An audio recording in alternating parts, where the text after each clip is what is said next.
Hello, ladies and gentlemen. Thank you for tuning in tonight. My name is Spencer Ruchty. I'm the author events manager here at Third Place Books in Seattle, Washington. On behalf of Third Place Books and our partners at Mysterious Galaxy Bookstore and BookPeople, I'm so pleased to welcome you to tonight's conversation between Ernest Cline and Matt Berger of Mysterious Galaxy Bookstore. They are with us tonight to celebrate the paperback release of Ready Player 2, now available at whichever bookstore you call home. One of the delights of this virtual era is being able to work with bookstores around the country to put on virtual appearances such as tonight. We are so fortunate to have Mysterious Galaxy Bookstore in San Diego and BookPeople in Austin, Texas joining us tonight. I know we all sorely miss having authors in our stores, but at the same time, we're so grateful to have this new platform that brings our event series into your homes all across the world. So thank you again for tuning in and for supporting independent bookstores. Tonight, we will also have some time for your questions during the final 15 minutes of our hour. We've solicited these questions from you ahead of time, and we'll be getting to as many as humanly possible tonight. We also offer closed captioning for those of you who are interested. You can just hit the live transcript button at the bottom of your window to turn this feature on or off. If you miss anything from tonight's conversation, please keep in mind that we'll be sending a recording of the event to everyone who registered. Finally, as you may have experienced in virtual gatherings, technical issues may arise, and if they do, we will do our best to resolve them quickly. So thank you for your patience and understanding. Overall, thank you for sticking with us during this virtual era. It's really strictly because of you that our author series are even possible. And now, without further ado, I am thrilled to introduce tonight's speakers. Ernest Cline is the #1 New York Times bestselling author of Ready Player 1, Armada, and now Ready Player 2. He's also the co-screenwriter of Ready Player 1, the blockbuster movie directed by Steven Spielberg. In 2001, Ernest Cline published his blockbuster debut, Ready Player 1, filled with irresistible nostalgia, depicting a future changed by social media, virtual reality, and video games. This cinematic novel was immediately embraced by booksellers, readers, and critics alike around the world, and went on to spend more than 100 weeks on the New York Times bestseller list. Now, 10 years later, we are extremely excited that Ready Player 2 has been published and was an instant #1 bestseller on all 3 New York Times bestseller lists: print, audio, and ebook. And once again, Ernest is taking us on another imaginative and epic adventure in the OASIS, with Wade Watts and his friends throwing us thrillingly once again into the future. And with the paperback, which just came out, we also get another classic cover. If you could see here, designed by Ernest and his friend Paul Shipper, who designed the Ready Player 1 movie poster. Joining Ernest in conversation tonight is Matt Berger, the co-owner of Mysterious Galaxy Bookstore, alongside his partner, Jenny. Matt and Jenny have 2 daughters, 2 dogs, and too much to do every day. Thus is the life of the bookseller, I think. I will now turn it over to Matt and Ernest. Welcome to the both of you. Take it away, guys. Thank you, Spencer. Thank you, Spencer. All right. Gosh, I'm nervous. Don't be nervous. It is so exciting to meet you. It's nice to meet you too. Thank you for doing this. I appreciate it. Yeah. I'm a huge fan. And if you can't tell, I've got 2 of your books here. The problem is I don't have Ready Player 1 to put up here because I keep giving it away to people to read. Oh, well, that's a good excuse. Yeah. We'll talk afterwards. I'll hook you up with another copy. Okay, I hear you might have some. I might have some too somewhere. I could get you one in Romania. If you want a Ready Player 1 in a different language, I got a whole closet full of foreign editions for languages I don't speak. So I'll hook you up. Is it translated into Elvish yet? Man, that would be great. I don't know. 4 people will be able to read that version. Not yet, but okay. Yeah. Well, speaking of your garage, just because it is so awesome to look at, can you tell everyone what is going on behind you? Yeah, I decided to do the chat from my garage. It's the most interesting room in my house, and it has both my Deloreans, my Days Loreans, as my wife calls them. But this is Ecto 88. Which is the DeLorean that I bought when I sold Ready Player 1, and it's in my author photo with me, and I drove it around on my book tour for Ready Player 1. And it's kind of my recreation of the car that Parzival has in Ready Player 1.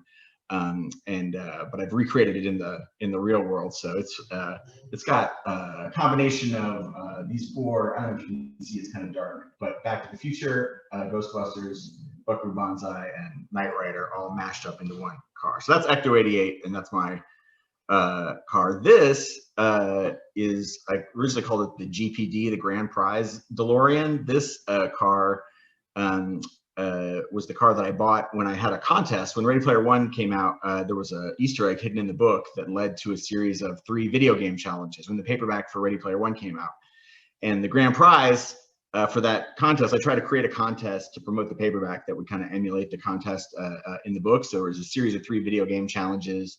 The last challenge was to set a world record on Joust, and this guy, Craig Queen in Kentucky, won the contest. He set a new world record on Joust for the Atari 2600, and he won that car. I bought that car off eBay. I drove it across the country on my paperback tour, and everybody at the book signings could kind of check it out and know that it was the car that was up for grabs. It was really, really fun. And then so Craig won it, won the car, and I gave it to him on television. I think you can still find that video. It was on the Gamer Network, and he had it for I think 4 or 5 years and realized it's not a practical car. They're like 2-seater Irish sports car. He has like 5 kids, so it's not a practical car for him to own. But so he decided he was going to sell it, and he knew that I had a personal attachment to the car. So he said, "I'm going to sell the Ready Player One DeLorean. Do you want to buy it back from me?" So I did. I didn't want to just go to somebody who didn't know the history of the car, and I had already driven this car around the country, so I knew how cool it was. So then I bought it back, and then I had 2 DeLoreans. This extra one I didn't know what to do with, and I gave it to my brother, my younger brother, and he helped me turn it into a Star Wars car, along with my friend Jamie McShann, who helped me build the R2 dome, and then my brother mounted it on the back. So that's my Star Wars DeLorean. This is my Ghostbusters DeLorean, and this is my nerd layer where I come to nerd out when I'm avoiding writing, and it helps me work up all my creative energy here in the double DeLorean garage. And the lighting, this is the best lighting I could get. It's nighttime, and if I turn the lights up too much, then everything's blown out. So this is the best lighting I can do, guys. It feels like I'm hosting a nighttime horror movie, is what it looks like Night Owl Theater or something. But anyway, that's where I am. No, it looks great. And I think the most impressive thing is that you found 2 running DeLoreans. It's true. Well, I'm lucky. There's a shop, a DeLorean shop in Houston, a couple of miles from where I am here in Austin. There's like 5 or 6 different DeLorean shops spread around the country, so it's not as hard to get parts for them or to have people work on them as you would think. I had this car, they added the flux bands and the plutonium chamber and stuff for me out at Danny Botkin did it at DMC Los Angeles. Since I had it in LA, I drove it down to Universal Studios where Amblin is. And since they know me at Amblin, they let me just drive on the lot. So I was able to drive right past Amblin up to Courthouse Square and have my DeLorean right where they shot Back to the Future, right there in front of the clock tower. So I took I was geeking out. I was parking in front of the Lions Estate signs and the Cafe 80s and all of that. So I took this car to Twin Pine Mall. I drove it to Elliot's house from ET. It's, I could talk about these cars all night long, but yeah, you can see lots of nerd energy. It's a good concentration of a lot of the things that you love, right? Well, it's no joke. It's not an act. I love all of it. So speaking of things that people love, obviously we're all here because we love your books. So how does it feel after working on this book for so long to have this fantastic response and be #1 on every bestsellers list? That was amazing. I also, but terrifying, frightening. I did the math. I think the only other science fiction writer who had ever been in my exact position was Michael Crichton when he did Jurassic Park: The Lost World. Like, had already been his best-selling novel adapted into a blockbuster Steven Spielberg movie, and then he had to follow that. So I was thinking about that a lot when I was writing Ready Player 2. It's on one hand, it's great to have a built-in audience that is excited to read it, but also people can't help but have expectations. Like if you discover a book that you never had read before from an author that you don't know, and then it's just a pleasant surprise, unless somebody really hypes it up to you. This is the greatest book ever. Then you might have expectations. But for this, everybody who had read the first one, they automatically come to the sequel with expectations. And I have my own expectations, just trying to please myself what I would want out of a Ready Player 2 sequel. So it was, I quoted Billy Joel in my acknowledgments, Pressure. I was thinking of the song Pressure by Billy Joel a lot while I was writing this book. But it felt really good to have it come out and have people embrace it. You can't please everybody, of course, but I wouldn't want to please everyone. And this book I specifically wrote knowing that there were parts of it that were going to piss some people off really badly, which is my prerogative as a writer to do that. But I also put a bunch of stuff in there that I knew was going to make the right kind of people very happy. So it was really fun to have it come out and have people embrace it. And that's always the most exciting and terrifying part of creating a piece of art and putting it out into the world, is in, people, the reception and the judgment cycle, because art is reaction to art is arbitrary, so everybody has a different reaction. But I love that. I love all the different reactions that different kinds of people can have to one piece of art, be it a movie or read a book. I talked to other people about a movie that we've both seen, and it's like they saw a completely different movie, and that's fascinating to me, the way that different kinds of art is received differently. And especially a novel, everybody brings their own experience and their own expectations to the story. So it is really interesting. I'm excited for more people to read it now that the paperback is out, and it's starting to the translations in other countries have started to come out in other countries too. So I'm really excited, and I feel really blessed that it's selling so well and so many people dig it. Yes, I didn't know that you shared that history with Michael Crichton. Of course, there were no dinosaur islands when Michael Crichton was writing his sequel. But for you imagine a near future where there's a world in the pandemic, economic depression, reality TV stars becoming political leaders, kids attending school virtually via remote classrooms. People are turning to online to escape all of these things. So are you like a fortune, or like I don't know, what's the right term? Can you tell the future? And what is it like seeing your fiction become reality in so many ways? Really disturbing and unsettling, and only 9 years ago. It's only 9 years ago since Ready Player One was published. No, it's 10 years now, I guess. But it was 9 years when the hardcover came out, just a little over 9 years. Now it's 10 years. But when you write a science fiction novel set 40 years in the future, you don't expect a bunch of it to come true just in 10 years.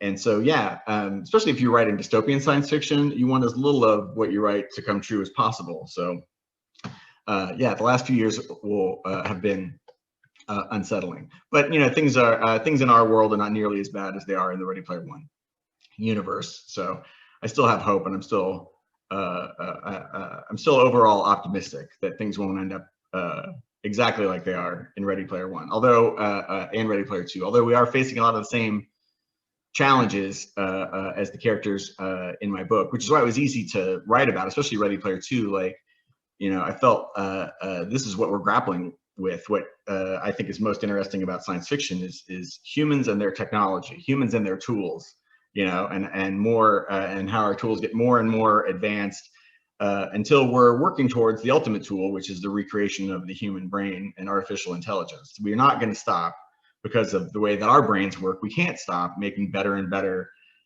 tools until we have, the ultimate tool. It's just in our nature, human nature. But the technology that we create has all kinds of different sociological effects on us as human beings, and the way that we interact with each other, and our politics and our sociology, and even our family dynamics. It's all being affected by our technology and the internet, and the way that we use the internet to interact with each other and disseminate ideas and disinformation. And the internet has become kind of a thing like the OASIS that you're inside of all the time. You're connected to the internet. Unless you make an effort to not be, you're connected to the internet all day, every day, and it can always reach you. And that's really powerful because you have access to this huge database of knowledge and information. but it can also be crippling, I think. And this is something I talk about in Ready Player Two. You know, I'm not sure human beings are designed, their brains are designed to be part of a global communications network. You know, we're hunter-gatherers. Evolutionary psychology would dictate that, you know, our brains are designed to deal with a couple hundred people in our tribe at most, you know, and navigating tribe, hunter-gatherer tribal politics, like navigating the internet and, you know, being able to send out a tweet that could reach, you know, people in every country all around the world, having basically everybody having like their own pirate radio station with worldwide reach. It's amazing, but the side effects also, we're seeing the side effects play out. So I'm fascinated by technology, and it's fascinating to see this moment of the acquisition of new technology for us, and how it's you know, sent our civilization, you know, kind of askew a little bit. So I'm fascinated by all that, and I'm, you know, I guess at some level I'm grateful that my books are prescient, but also, you know, increasingly horrified by a lot of it. So great question. I mean, the other cool part though is that, you know, you wrote this novel and it's been like 10 years since it came out, and the ideas that you wrote about are also helping to inspire and shape the technology that is creating the reality that we have today. You know, video games, you have global video games now that you play with anyone from across the world. People are creating businesses entirely online. You can create entire virtual identities, you know, Fortnite, Roblox, all of these things and Ready Player One are helping to inspire what's now, what we see more in Ready Player Two, which is like VR technology and being able to explore like humanity and identity in this virtual space. And I was wondering if you could talk a little bit about this and why you know, these things continue to be more relevant and grow more relevant to us. Yeah, well, I was, you know, I feel lucky. When I wrote Ready Player One, I was standing on the shoulders of giants like William Gibson, who wrote Neuromancer, and Neil Stephenson with Snow Crash. And Neil Stephenson, Snow Crash continues to have, you know, after effects even now. Like, he created his version of the virtual world in Snow Crash was called the metaverse, and the metaverse is now the go-to term for the virtual world, and Facebook just changed their name to Meta. So that shows like the power of the influence of science fiction and Snow Crash and virtual reality. I had, you know, he wrote Neil Stephenson wrote Snow Crash in the late 90s. You know, I wrote Ready Player One kind of throughout the aughts, and I had the benefit of playing World of Warcraft and you know, EverQuest, and seeing in games like Ultima Online, seeing the first persistent virtual worlds actually take shape, and people spending a huge amount of time. I worked in the IT industry and doing tech support and stuff, so I was surrounded by people who played MMOs and got to see, you know, these first virtual worlds, and how invested people got in buying, you know, people buying swords and armor and things for their avatars online before they outlawed that kind of thing. And I was fascinated, like, oh, these virtual objects and items have value inside this game if you spend half your life inside the game. You know, what other people think of you and how your avatar is perceived has just as much currency as how your, you know, real body looks in the real world, and how people perceive you and can affect your interactions. So I was able to spin, you know, kind of take all of that, what I was already seeing happen in a rudimentary way, and extrapolate it, you know, 20, 30 years in the future, take existing technology and things that were already happening with MMOs and kind of project it 30 years in the future. And I was wrong. It's happened, you know, much more quickly than I anticipated. That's what was crazy, is to be writing Ready Player Two and then gaming, you know, and playing virtual reality. I have become addicted to Population One. If anybody out there and you guys watching are actually have gotten into VR gaming, that I have become addicted to Population One. It's like the first kind of version of the OASIS. It's like H, you know, getting their kills on in the movie. You can already kind of jump in and battle other people in virtual reality from all around the world at any time of day. And so that has already come about. Like, that happened in the 9 years since I wrote the book, and it's just as awesome and addictive as I thought it would be. You know, I'll have to stop VR gaming to to write about virtual reality. That's the tricky thing too, you know, because if that's technically research, if virtual reality gaming is technically research for me, then maybe that's why it took me 9 years to finish the sequel. Every game I play and every old 80s movie I watch is technically research. Yeah, I was going to ask if you and your family play VR games or like to spend time in virtual reality. Yeah, we do. My daughter and I play Beat Saber doubles, and I play, like I said, Population One with a bunch of my friends that I grew up. We used to play Dungeons and Dragons in our basement, but now we have, the ultimate in virtual. We're all in different time zones, but we all jump in together, and it's the ultimate. What we imagined when we were playing Dungeons and Dragons in the 80s, now we've actually got it.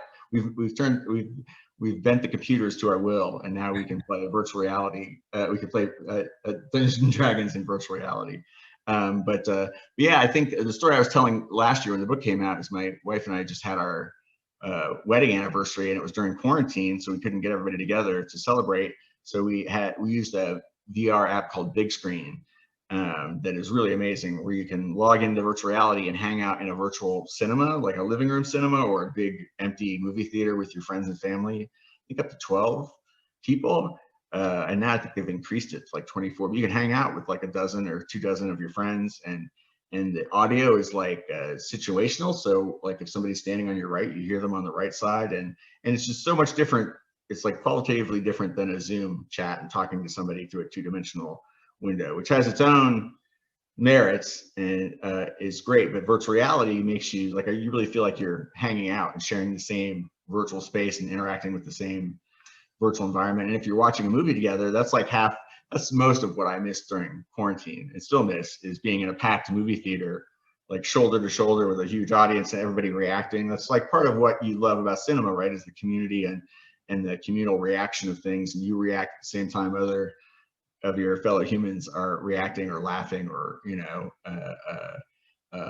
being frightened. All of that you miss watching movies home alone. So, but doing it in virtual reality, you do get like, especially if it's a movie everybody's seen like 1,000 times, like Ghostbusters or The Princess Bride. That's what I recommend, is getting in and watching a movie you all know. So then the audio quirks that aren't quite perfect yet, you still know what's going on in the movie. But yeah, I would have movie parties and also playing Risk in virtual reality with my friends, like getting together and playing virtual board games. Like I did a lot of that. Less once quarantine lifted and I was able to, actually have lunch with people in the real world and get together with my friends. But still, I have a lot of friends that are spread across the country in different locations. So it's really helps me stay in touch with them. And I feel like, even though I haven't seen them in the flesh in a couple of years, I feel like I see them every week and hang out with them and battle robots in virtual reality. So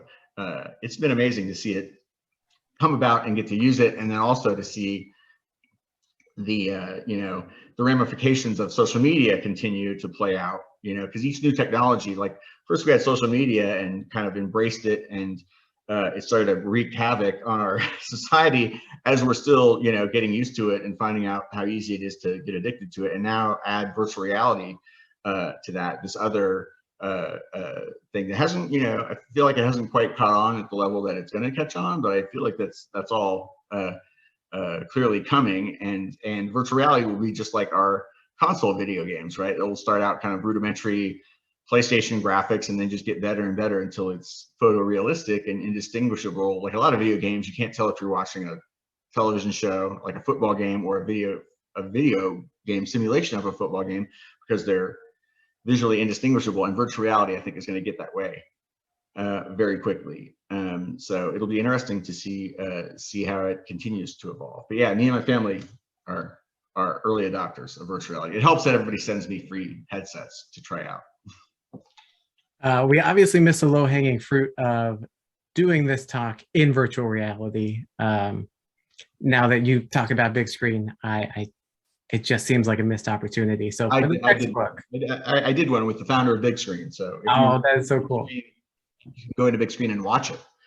You can sit in virtual reality and watch me talking to the founder of Big Screen in virtual reality. It's very, if you want to do that, it's your option, folks. But Big Screen is free. If you have a VR headset, you should check it out. Nice. All right. So since you brought it up, there's been a lot of talk about Facebook rebranding itself as Meta.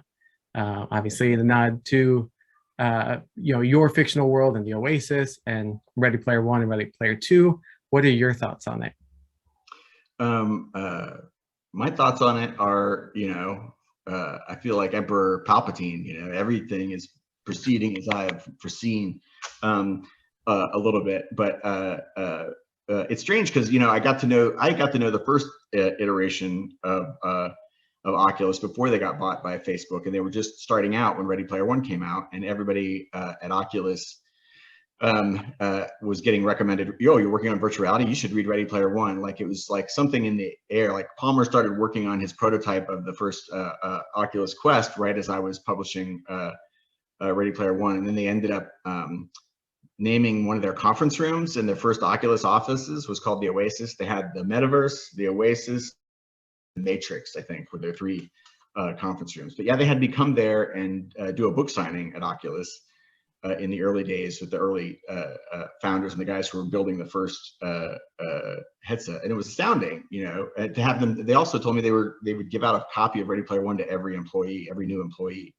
Google told me the same thing when I went and did a talk at Google, and said that it was in certain departments they were giving out copies of my book, which is crazy. I doubt I ever could have gotten a job at either of those companies back when I was working in the IT industry. So it's this reversal of fortune. But yeah, it's astounding, and Facebook has, I think, the largest user database in the world. So being able to apply that but I don't know how many of those people you're going to be able to get into virtual reality. It'll be interesting to see if people I think geeks know how awesome virtual reality is and people who are comfortable with technology, but there are a lot of people who are still not comfortable with strapping a computer to their face. But I am. I want strap the TV to my face, wrap the video games around my face and put me in the video games. That's what I want. And it's happening. Make it a face hugger, right? Yeah. Like a face hugger. Like that's how I always think my mom, if she was alive, she used to tell me not to sit too close to the TV playing video games because I would hurt my eyes. Like, oh mom, you can only see me now. Like I got two TVs one strapped to each eye, like 60 hertz with I'm overclocking the refresh rate on these TVs I've got strapped to my face. Yeah, it's pretty funny. Oh, that's awesome.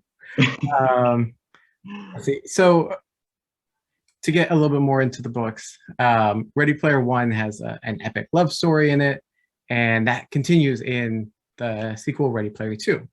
In your first book, we see the two leads fall in love, and we get the happily ever after. But in the second, we see reality come crashing in very quickly because they have different worldviews, and they learn that love doesn't solve everything. So many young people are obviously learning about relationships through these characters, and apparently people at Google and Oculus were too, because they're all reading your book. So what are some of the books or movies that had relationships that you learned about as a kid? Oh man, I devoured. That's really how I learned about human relationships growing up, kind of outside my family. Like if you don't like, I think devour a lot of media, books or movies, you only are kind of exposed to your family and the way your family members interact. So that's why I always loved books and film, is because it was like a peek at the larger world outside my small hometown in Ohio where I grew up, and like learning how to behave as an adult and learning different ways to behave as an adult and conduct yourself. But the books that I devoured the most, I mean, I read everything by Stephen King, a lot of Dean Koontz, but I was also really into Kurt Vonnegut. And I think Kurt Vonnegut his style of science fiction was what first turned me on to science fiction. I read Orson Scott Card and Heinlein and Bradbury, devoured all those books when I was a kid too. But Kurt Vonnegut's way of taking kind of science fiction ideas and applying them to human nature and thinking less about the nuts and bolts of the science of how the technology works, but thinking more about how would this technology affect people and affect the human psyche and the human condition. So, I would say those are some of the offs. Also, Judy Blume was huge. I think I hid those books, so the other guys wouldn't see me reading them. But when I was younger, like I would devour any books that I thought would help me kind of better understand women and how to interact with them, because that was, if only if only that knowledge was in books. And some of it is, I think a lot of the books, that I learned helped me become less of a nerd, or learn how to, conduct myself more in the world. Books are really wonderful that way, because it's kind of communication between you and the author directly, but you bring your own imagination to it and your own lived experience.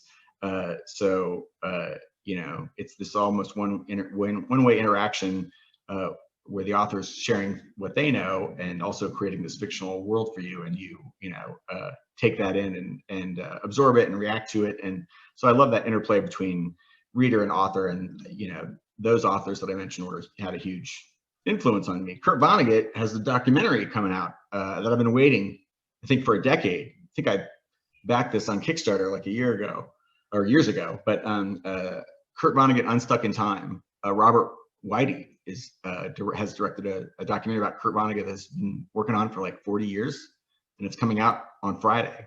And Ghostbusters is coming out on Friday. Matt, I've been waiting for there's been a new Ghostbusters movie sitting in the can for like 2 years. I've been seeing trailers for it. I finally get to take my Ghostbusters DeLorean out and see it for real on Friday. I'm sorry, I'm not answering your questions necessarily. I'm kind of doing extemporaneous answers, but no, that's okay. Okay. I mean, it is a good time to be a geek, for sure. Just between all the Marvel movies, all the great books coming out, all the movies you said, and for us literature geeks, obviously the Vonnegut documentary. Is there a Vonnegut book that you suggest in particular? Oh, everybody is forced to read Slaughterhouse-Five in school, but Slaughterhouse-Five is one of my favorites. But I love Cat's Cradle. I love Player Piano.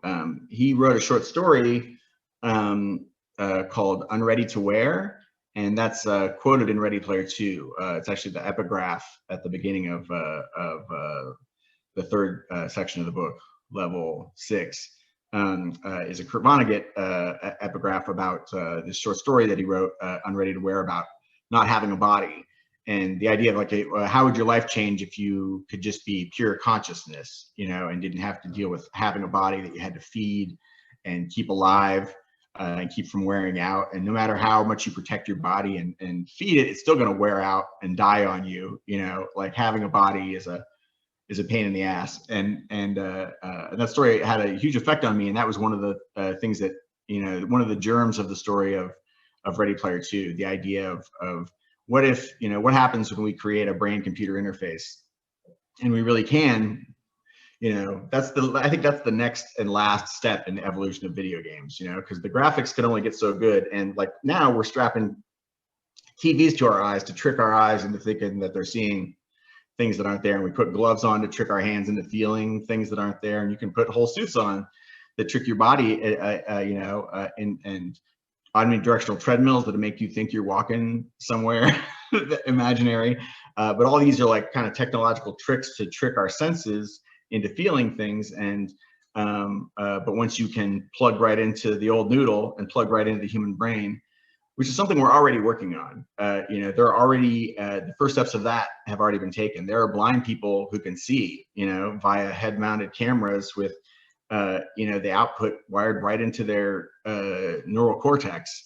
The cochlear implant is, almost like a cyberpunk, kind of device that allows kind of a bionic ear to some degree. And that, can also, like, people who can't hear can have audio pumped directly into their brain. So if we can already do that now in 2021, and we're working on it like we do everything to make it as, the interface as good as possible. This is something that I think both Elon Musk and Mark Zuckerberg have talked about in the past too, is the like Neuralink or different versions of a brain-computer interface. And which is even scarier than virtual reality for a lot of people, but that's also something that's in the pipeline that a lot of different tech companies, when I was researching Ready Player Two, it, became clear to me that once again, I was writing about something that is just around the corner and already being worked on. And the implications are vast. I think it's like it could be the biggest, one of the biggest inventions and most transformative inventions that humans ever create, a brain-computer interface. If we do, there's a great science fiction movie directed by Douglas Trumbull called Brainstorm, and that also had a huge influence on Ready Player Two, along with that Kurt Vonnegut short story Unready to Wear.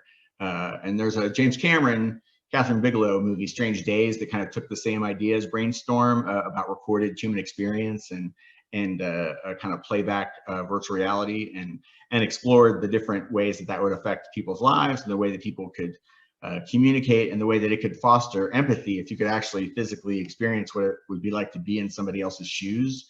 If you could, record pivotal moments in your life, and then have other people in your family or in your life play them back and experience them from your perspective, it would be a profound communication tool. Like the closest thing we have, I think, to that now is fiction, or writing text, and you use your imagination to kind of put yourself in somebody else's shoes. But this technology would make that possible. So that was one of the fun things of taking the OASIS, but then, and the idea of a virtual world shared by everyone, and then sprawling it, and then cranking it up a notch, the idea of if people access it via brain-computer interface, and it becomes indistinguishable from reality.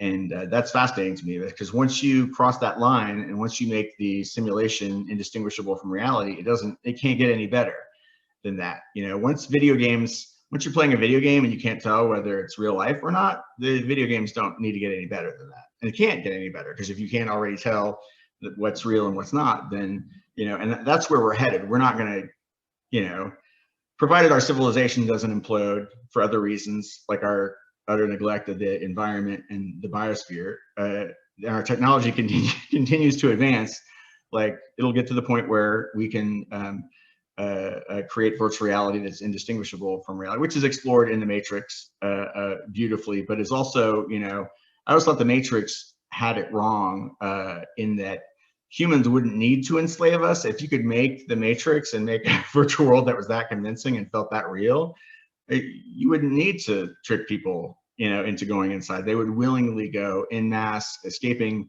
the real world to this virtual world that they could control, where you have control over how you look and how you feel and what you see, and total control. The internet's already that way. If you know what you're doing, you can kind of curate the internet and have the experience that you want, and kind of block out unwelcome facts, maybe about science or the truth, things that you're not a fan of. You can just ignore those online, and block the sources that those come from, and kind of live in your own curated fantasy world where harsh reality doesn't intrude at all. And so for me, it was writing about the OASIS in Ready Player Two. Again, was like writing about where we're already at with our technology, and the way that we escape into the internet and virtual reality, and how it's already affecting our brain and our relationships, our one-on-one relationships, and our en masse relationships as a civilization. I'm just rambling. Let you ask another question. Oh my gosh, I have so many thoughts, and I'm going to start somewhere, and then I'm going to get us to our next question. So hold on for a second. All of those books you talked about with talking about like interacting with the virtual being. There's a book called The Invention of Morale. It's a Latin American author. The name escapes me. Bioy Cesaris. That's who it is. Oh, The Invention of Morale? Morel, M-O-R-E-L, like the mushroom. Oh, M-O-R-E-L. Oh, right on. I'll check that out. Highly recommend you read it. It's from the 30s or 40s if you're interested in interacting with recordings. Very cool book. Very ahead of its time. Yeah. The stuff you're also talking about reminds me of the way Margaret Atwood talks about speculative fiction and taking what you have today and thinking about it a few years in the future. She has the Mad Adam trilogy, thinking about like video games and the climate and all of these things and how those will progress, and virology and things. All of that takes me into, but what your book does, which is really cool, you take nostalgia and and what's happening today and blend those together to think about the future. And you did that not only in your book, but in a movie, right? Ready Player One was adapted into a blockbuster movie, and you did it with Steven Spielberg, who's obviously a big, driving force behind a lot of the things that you love. And so you got to write a screenplay with him. Can you tell us about that? Like, how awesome was that? Yeah, it was, go ahead, everybody imagine how awesome that would be. And it was like 10 times as awesome as that, as you're imagining. It seemed like a dream every step of the way, and it just kept getting better. Like, it was a terrifying couple of weeks when they told me he might do it. They said Steven Spielberg is reading a script, and he's reading your book, and he's going to decide if he wants to direct it. And then that's all I heard for 2 weeks. It was the longest 2 weeks of my life. And after the first week of the excitement died down, I'm like, oh, there's no way.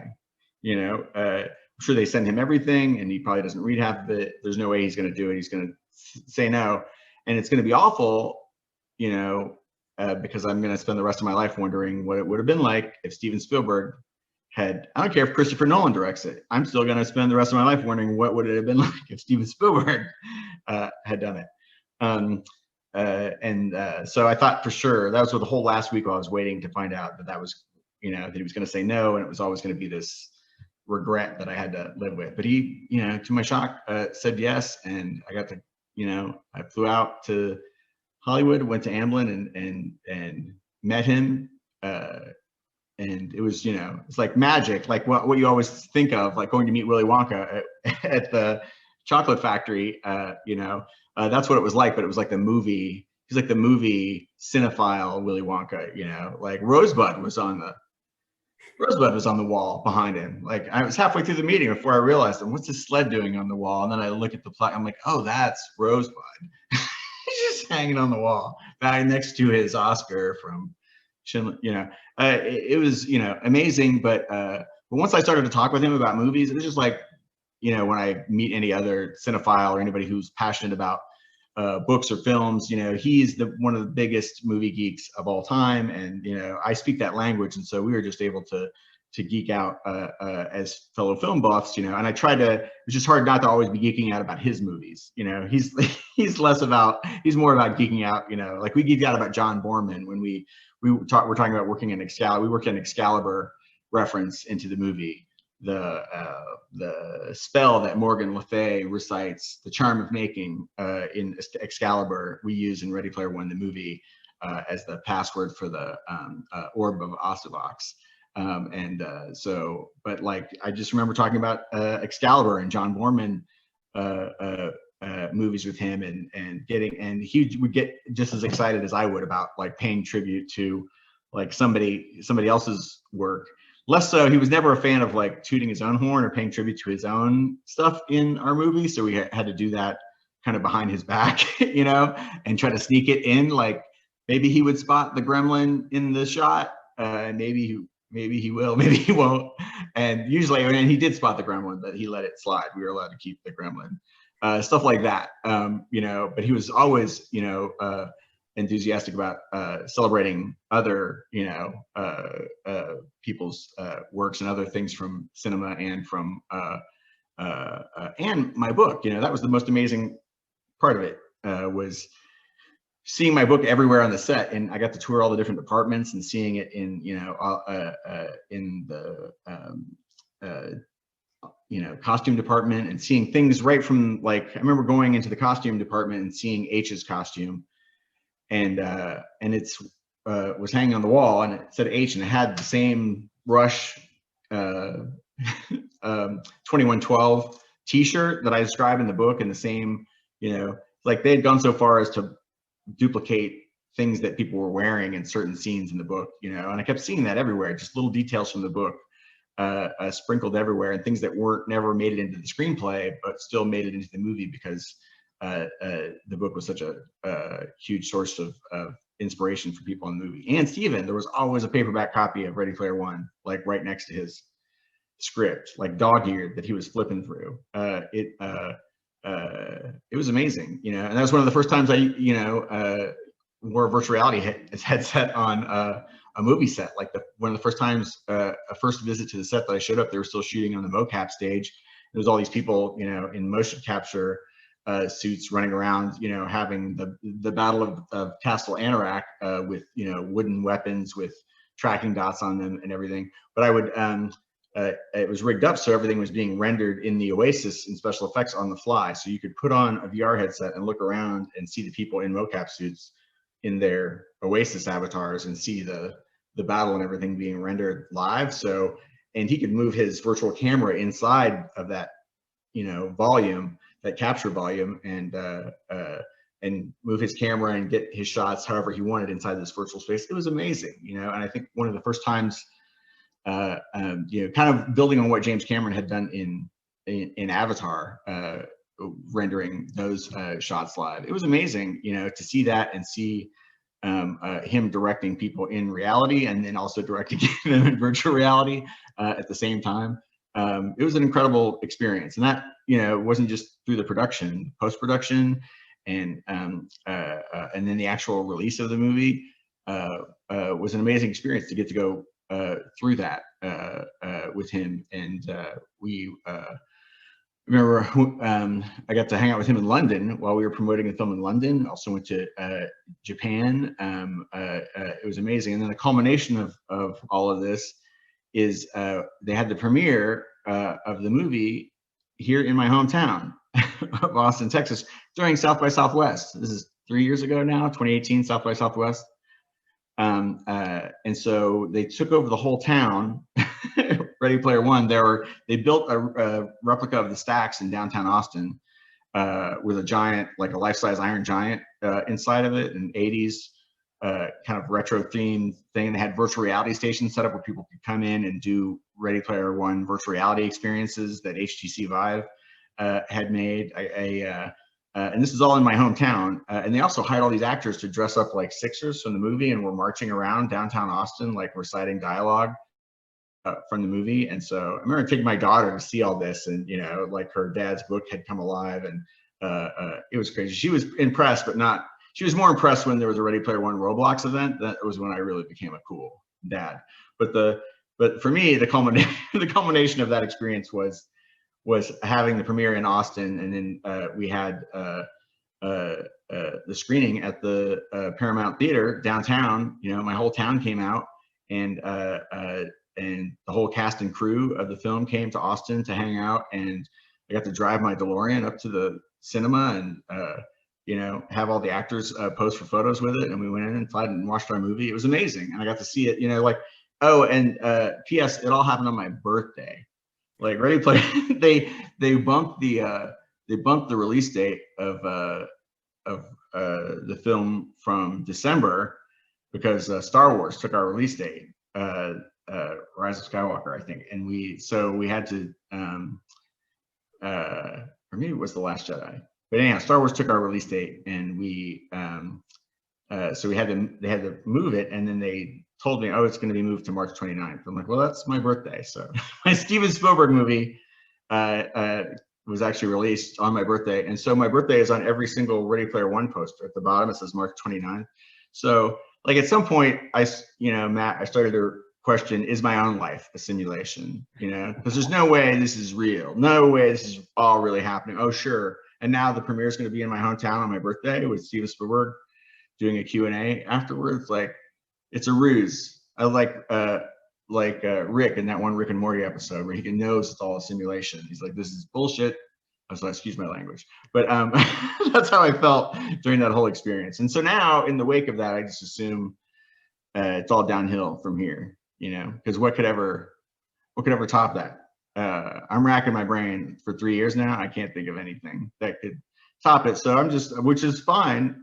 You know, I'm just cool with a slow fade from here on out, looking back on this amazing experience that I had that could never be duplicated. So it was good. I hope that answered your question. Oh yeah. You know, thanks for letting us be NPCs in your virtual reality. I don't think that's the case. I think we're all trapped in here together, man. Yeah. It's like the Matrix. We're all copper tops. Yeah, the brains in the jar theory, right? Yeah. We're going to get to some audience questions pretty quickly. So this first one is from Kat, and it's a question that I have because they're so chock full, both of these books. How do you choose what games and illusions to use? Like, you have so many to choose from out there. How do you narrow that down?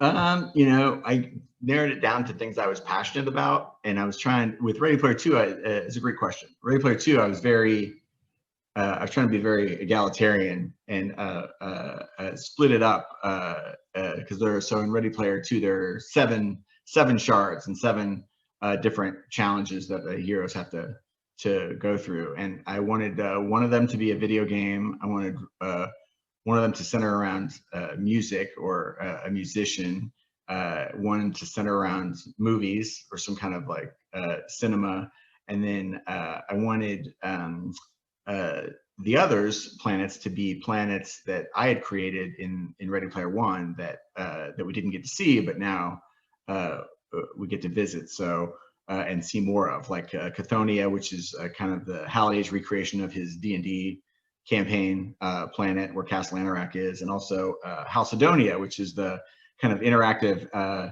educational television and software planet that Halliday, that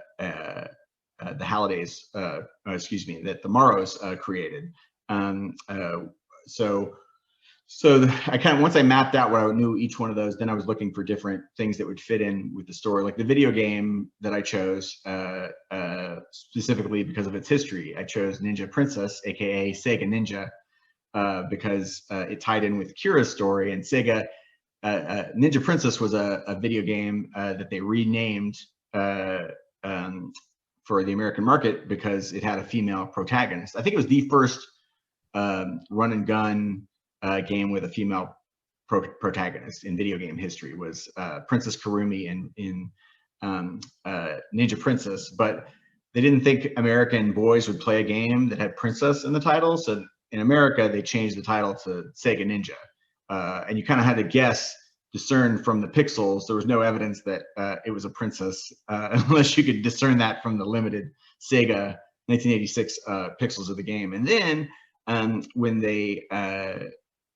ported the game over for home consoles, they changed it to just call it the Ninja, and then changed Princess Karumi to a male character, and kind of retconned the whole backstory. So that is like a unique story in video games that I don't think a lot of people know. Like the first video game heroine ended up getting neutered and changed into a male character because of, you know, the politics and the you know, nature of the video game industry at the time, and that tied in with Kira and Kira's relationship with Halliday and Morrow, and her own role in making video games with gregarious games, and maybe not being included as a full creative partner or having her contributions acknowledged.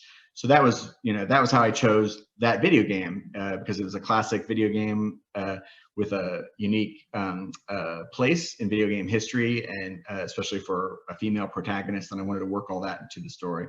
Prince was choosing Prince. I had, you know, become a huge fan of Prince's music. I was not a big fan of Prince in the 80s. I enjoyed his music, but didn't go kind of completely crazy about Prince until I was much older. But I've always been impressed by his fandom and the way that people, you know, usually not one way or the other about Prince. Like they either are indifferent or they're obsessed with him. And he had created kind of his own virtual reality with his recording studio and the kind of the mythos. He was like his own rock star superhero. And I got that idea of using Prince from Steven Spielberg. He had picked a Prince song to be playing on the soundtrack. Do You Want to Be My Lover was playing, which is a late 70s Prince song that he put over the scene where H is showing off their workshop, or Parzival is showing off H's workshop to Artemis. But I remember trying to suggest different songs, so I didn't feel like the Prince song fit, but now I can't imagine any other song in that scene. And also I see how it was perfect for what was going on with Parzival and Artemis in that scene, but also perfect for H's character to be into Prince. And once I realized like, oh, H would be a huge Prince fan. And that was the other thing that helped me choose the films and video games and things Ready Player 2 is I wanted each of the characters in the high five, the remaining characters in the high five, to have kind of their own expertise come to the fore at some point. So I knew H would be the Prince expert that would like help them navigate the Prince world. Since Ninja Princess was a Japanese game with like traditional Japanese mythology and things in it, I knew that that would be Shoto's expertise would come to the fore. For Parzival, I wanted, since he is established in the first book that he had been a huge fan of the Morrow's educational games and Halcydonia, that he would be the expert on the, on that planet. So it was kind of like with Tolkien, and I knew it was kind of established that Kira was a Tolkien fan, that Og had built her a replica of Rivendell in Ready Player One. So I wanted to get to see that place a little more in Ready Player Two and tie in Kira's fandom of Tolkien. And I'm a huge Tolkien fan, and I've always wanted an excuse to just go crazy down the Tolkien rabbit hole and read all of Crystal Tolkien's, books of his father's unpublished notes about the world building. And so I did all of that, and I'm still not, there are a lot of people who know a lot more about Tolkien than I do, but I tried to educate myself as much as possible to about the different ages of Middle Earth and certain characters in the Silmarillion that I've always loved and wanted to see depicted and still haven't been done. I think they might do some of the first age or second age Tolkien stuff in the Amazon series that they're working on, but I am not I'm not sure. But yeah, so that's a little bit of a peek into how I chose those different things. It was all kind of tied into the character and also tied into things that I was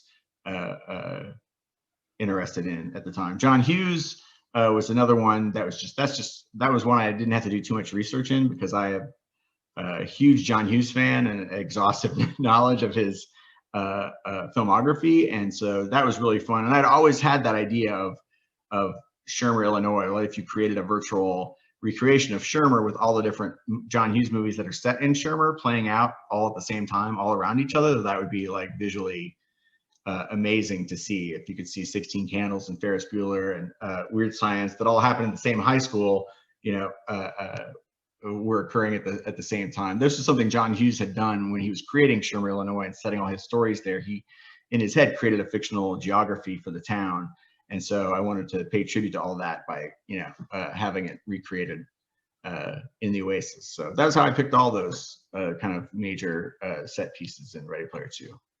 It was great to see these side characters and these things that were mentioned get developed and feel things that were both familiar and new. It was really great as a reader. And I have to say, every time I read a book of yours, I feel both smarter and just insanely impressed that you know all of this. Like I didn't grow up in the 80s. I grew up in the 90s, but I don't know anywhere near about all the stuff that pop culture was in the 90s. Like, gosh, I can't remember the Power Rangers names. Yeah, no, but there's a lot of it that I don't know and things that I still had to research. Especially when Ready Player One, I kind of stuck to my own knowledge here. I kind of went outside my wheelhouse with some of these things and had to do a lot of research, and I'm sure probably pissed off real diehard fans of Sailor Moon that I didn't mention, or I didn't do, with the things that I mentioned that he was researching, but I did my best and I tried to convey the passion that people have for different facets of pop culture. When you really get into something, like if you ever get into Tolkien or really get into Harry Potter and go all the way down the rabbit hole and learn everything you can about those fandoms and fictional world, it ends up meaning something really serious to people, and it's also can connect them to other people who feel the same way about or are passionate about that same Doctor Who or Tolkien or Star Wars or whatever it is. People who share those hobbies and share those passions for those fictional worlds, it connects them and serves as like a kind of a shorthand when they speak in their own language and jargon and share this passion. That's something I always try to capture in Ready Player One and Ready Player Two between the High Five and the Gunters, is that shared like love of pop culture and sort sifting through all this pop culture minutia, to find the gems, or in their case, like to find the clues that they need to save the world. It's such a fun idea to think of all your.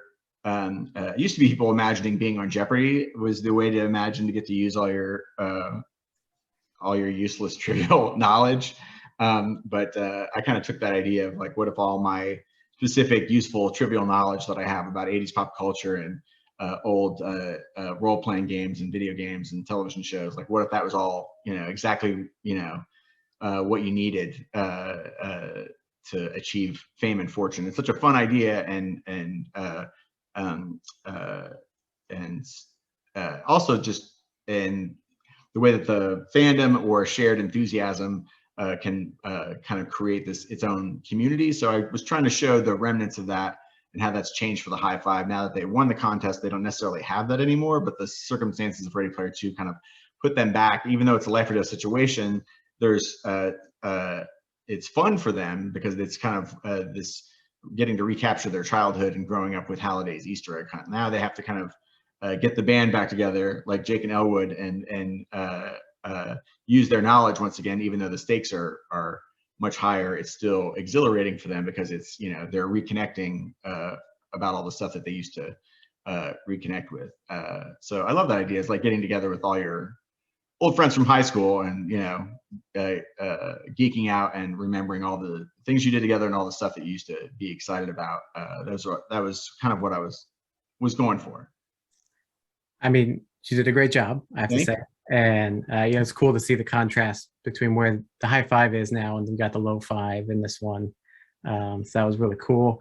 We've got time for one more question real quick. You're going to have 5 seconds to answer this. Right on. This Liam, if you could live inside any TV show, video game, or I'll add any of the worlds that you created for Ready Player Two, which one would it be? Oh man, I do like the Shermer, Illinois, John Hughes world, but I don't know that I would want to live there full time. I have been asked this question before, and I'm going to reuse an answer that I gave once before, which is this game that I play with my daughters called Animal Crossing New Leaf. This video game.